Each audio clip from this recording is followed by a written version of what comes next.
faith. Yeah. Now, not faith in who Jesus was. Not skeptical about who he was or what he could do. Skeptical about where they were in relationship to him. Yeah. It didn't come. Yeah. You said you loved me. You said we was 8 spoonfuls. Yeah. And now you show up after the crisis. Yeah. Yeah. Because see, that's one way we tell whether you friends or not. Come on, Reverend. If I called you and told you I'm in a fix, and you stay conveniently missing till after the crisis, come on, and then you show up. Come on. Come on. I don't know if you my friend. Yeah. Yeah. That's right. All the hard work done, here you come grinning. Oh, I would've. I didn't know. You lie. I'm moving on. Come on, Reverend. Because I ain't talking about nobody. I don't nobody walk around. I'm not talking about nobody. Yeah. Just talking about what I'm talking about. Amen. So, because he could have saved Lazarus, and he decides to come after the funeral, it just didn't seem fair or right. Yes, Reverend. But then Jesus goes to the tomb and calls Lazarus out of the grave. All around were amazed and ran to go tell it. So much so that it caused the meeting of the chief priests, and Jesus decided to go stealth for a little while. Yes, yes. He had to, it got hot on the block. Yeah. And he had to get up out of there. So they was about to usher in this crucifixion a whole week and a half earlier. Yes, yeah. He had to go away for a while. Yeah.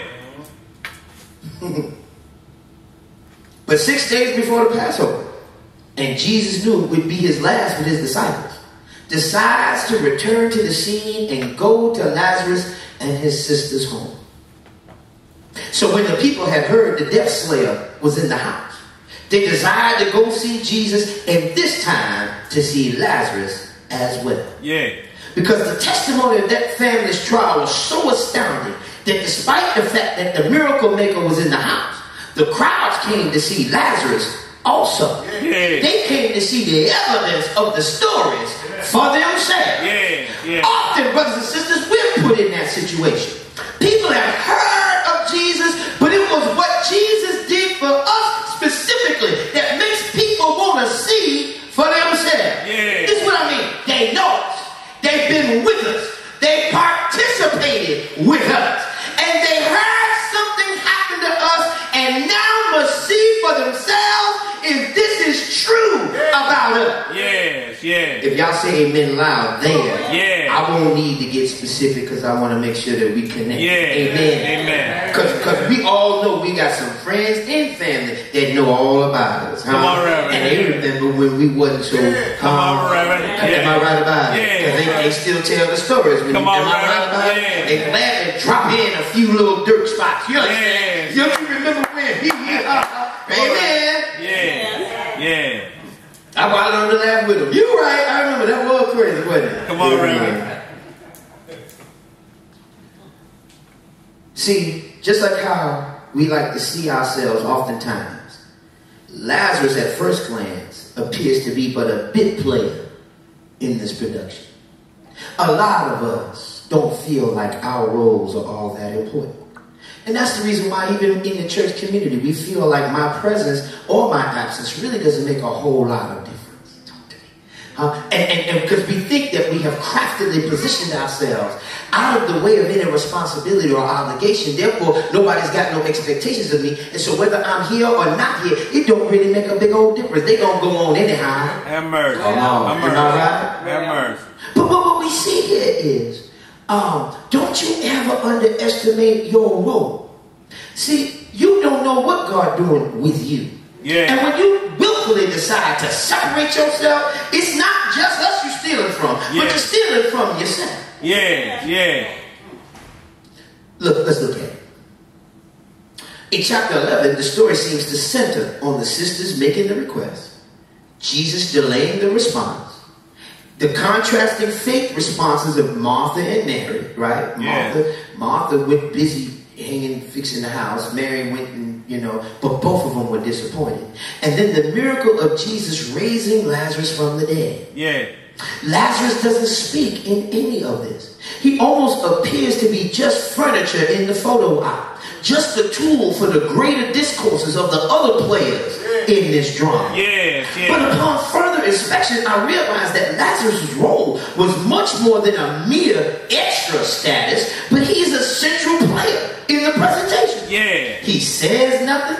He acts on nothing. He was acted upon. Yeah. But somehow the action and intent of the crowd has him as a basis for other people's actions. Yes, yeah. They came to see Jesus and Lazarus too. Yeah. Lazarus' presence is crucial to the story. Yeah. Merrill C.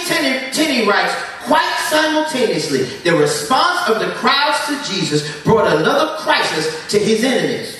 So many became his followers that the priestly party was sure that their fears as expressed by Caiaphas were justified. Their resolution to destroy Jesus was strengthened, and in their wild madness of unbelief, they even contemplated the possibility of removing Lazarus also, since his restoration to life was an undeniable witness to Jesus' power. I'm reminded of the many times in my own journey when fairness and reward seemed like elusive concepts. It would never be a reality for me. I've asked the same questions many of you ask. Why me? Come on, Reverend. I mean, even after they told me growing up, you ain't supposed to ask why. I grew up in a good Catholic, right? That you never ask why. Come on, Reverend. I got to get grown and realize you can ask God why. Come on, Reverend. Right? Yeah. You can ask God why all day long, every day. Yeah. You sure can. It don't change God. Come on, it don't Reverend. diminish God, and it certainly don't change God's plan. Yes, yes. But you can ask if it make you feel better. Talk to me. Yeah. Why me? How long? And are you paying attention? Come on, Reverend. I got any witnesses in here? Yeah, yeah. You ever been there before? Yeah. I couldn't and I didn't want to understand or see beyond my want or need. And where I was just seemed unfair and unwarranted. Have mercy. I know I'm not by myself. Anybody else in here ever been where you in a situation and you keep looking around and then you start comparing your stuff to other people's stuff and you say, well, how come they... Come on, Reverend. Yeah. Why can't I have that? Why is it I got to be the bigger person again? Why are you allowing this person, boss, spouse, child, neighbor, police, judge, whoever, to continue to hurt me? Come on, Reverend. Yeah. But this text in this passage reminds me that no, I am not alone. Yeah. The Hebrew writer reminds us, but recall the former days in which after you were illuminated and you endured a great struggle with sufferings, partly while you were made a spectacle both by reproaches and tribulations, and partly while you became companions of those who were so treated. In other words, brothers and sisters, we are in great company when life doesn't feel fair and we don't understand. Yeah. We were made a spectacle both by reproaches and tribulations. That doesn't sound like a heavenly journey. That doesn't sound like God loving me. That doesn't sound like God protecting me. Yeah. But in truth, Yeah. God's got something else going on. We have to remember that when we're going through, it is not because we were wrong. God is not being nasty or a bully, or that life is not meant to be pleasant for us. Yeah. No, oftentimes it is because God is using the circumstance for a greater purpose. He knows others are watching. Have mercy. He knows that there are some people who will only receive the gospel according to your struggle. Have mercy. Come on, Reverend. Come on. They done heard all the stories about Jesus. They done heard all of this, read the Bible, but it ain't gonna click until they see it actualized in you. Come on, Reverend. Talk about it. Yeah, think about how much more we've learned about God while in our struggles and in our trials. There's a poem Richard Hamilton writes. I walked a mile with pleasure. She chatted all the way, but left me none the wiser for all she had to say. Yeah. I walked a mile with sorrow, and never a word said she. But oh, the things I learned from her. Yeah, When yeah. sorrow walked with me. Yes, yes. Well, Lazarus teaches us to consider how much others learn watching us in our trials and in our sufferings. Oh, brothers and sisters,